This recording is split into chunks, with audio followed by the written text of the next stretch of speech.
Mahabaleshwar series part 2. आम्ही ट्रिबोमध्ये room घेतला कारण आम्हाला तिथे अर्ली चेक इन मिळालं होतं. आता काही झोप आवरत नव्हती म्हणून मी काही रूम टूर पण शूट नाही केला. डिरेक्ट आम्ही दोघं गेलो झोपायसाठी. हार्डली आम्हाला झोपून फक्त 3 तास झाले होते आणि अचानक एक आवाज आला जोरात धडाम करून. बाहेर बघितलं तर एक ट्रॅजेडी झाली होती लिटरली आमच्या रूमच्या समोरच. आणि हे बघून आमची झोपच उडाली. इथे ना ऍक्च्युली एक असा पॅसेज होता राऊंड मध्ये ज्याच्यामध्ये ना 3 स्कूटर्स ठेवल्या होत्या अशावाल्या. ठीक आहे.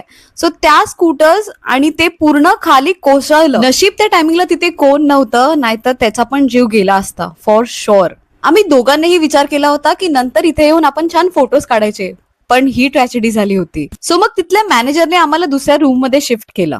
आता झोप तर उडालीच होती म्हणून विचार केला की जाऊन ब्रेकफास्ट करून घेऊया. 12ला आम्ही ब्रेकफास्ट करायला गेलो आणि ब्रेकफास्टला ऑर्डर केलं होतं कांदा पोहा आणि आलू पराठा. टेस्ट वाईज खरंच खूप छान होतं दोन्हीही.